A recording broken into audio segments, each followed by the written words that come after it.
The bank was unusually busy that Monday morning. People stood in line clutching deposit slips.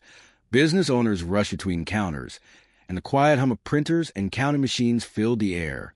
At counter number 4, a man stood patiently holding his daughter's small hand. His name was Daniel Brooks. His clothes were simple, a faded jacket, worn shoes, and a quiet expression that didn't draw attention. Beside him stood his 8-year-old daughter, Lily, hugging a stuffed rabbit and looking around with wide, curious eyes. "Daddy," she whispered, "are we getting ice cream after this?" Daniel smiled gently. "If everything goes well, we might get 2. She giggled. When their turn came, Daniel stepped up to the counter and handed a folded check to the teller. The young teller's eyes widened immediately. She blinked once, then twice. Sir," she said slowly, "this amount is—" Her voice trailed off. $10 million. $10 million. The teller swallowed nervously and stood up. I need to call the branch manager." Daniel nodded calmly. "No problem." A few moments later, the bank manager walked over. Her name was Karen Mitchell. Sharp suit, perfect hair, the kind of confidence that came from years of managing other people's money. She picked up the check and glanced at it briefly. Then she looked at Daniel, then back at the check, then at his clothes. A faint smirk appeared on her face. "Sir," she said, her tone tight with suspicion, "where exactly did you get this?" Daniel remained calm. "It's a deposit." "I can see that," she replied sharply. "But this is a $10 million check." "Yes." She tapped the counter with her pen. "And you're saying it belongs to you?" Daniel simply nodded. Karen let out a short laugh. "Sir, do you have any idea how often people walk in here with fake checks?" People in line started looking over. Daniel spoke quietly. "If there's a verification process, I'm happy to wait." Karen leaned closer to the teller and whispered something, but loud enough for others to hear. Another scam attempt. Lily squeezed her father's hand. "Daddy, are we in trouble?" Daniel knelt beside her gently. "No, sweetheart. Everything's fine." Karen's patience snapped. "Actually, it's not fine," she said loudly. She held the check up. "Do you honestly expect us to believe this belongs to you?" Daniel stood back up slowly. "I'm simply trying to deposit it." Karen rolled her eyes. "Sir, people who receive checks like this don't walk into a bank dressed like—" She paused, gesturing vaguely at him. "This—" The room fell quiet. Daniel didn't react. Karen grabbed the check again and looked at the signature. Then, in a sudden burst of irritation, she did something no one expected. She tore the check in half. Then again, for pieces fluttered down onto the counter. Gasps spread across the lobby. The teller looked horrified. "Ma'am." Karen dropped the torn pieces into the trash.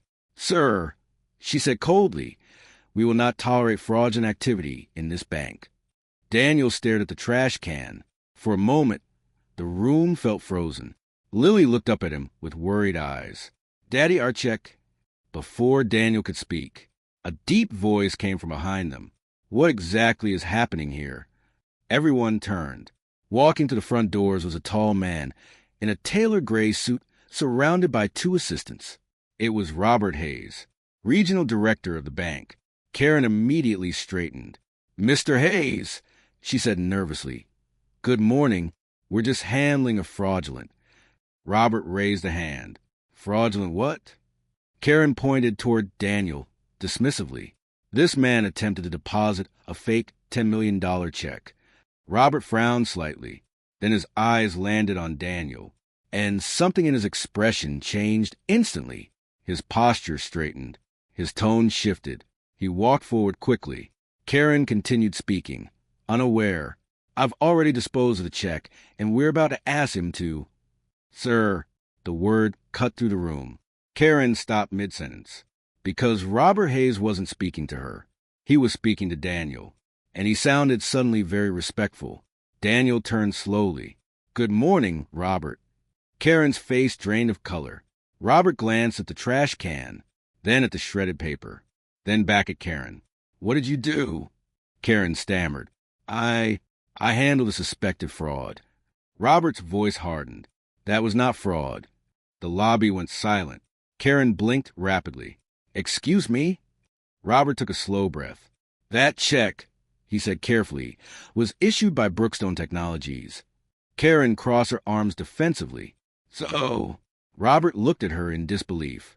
Brookstone Technologies is owned by... He turned toward Daniel. Mr. Daniel Brooks. The words dropped like thunder. Karen stared at Daniel, her mouth opened slightly. But, Robert continued, the $10 million was part of the final payment from the sale of his company last week. Gasps spread across the bank. Karen shook her head slowly. That's impossible.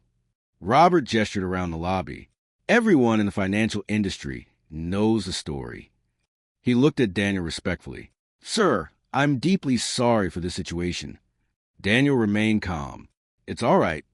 But Karen looked like the floor had disappeared beneath her. You're the Daniel Brooks? She whispered. The quiet man who had built a cybersecurity company from a small garage. The same company that had just sold for hundreds of millions. Daniel nodded gently. I am.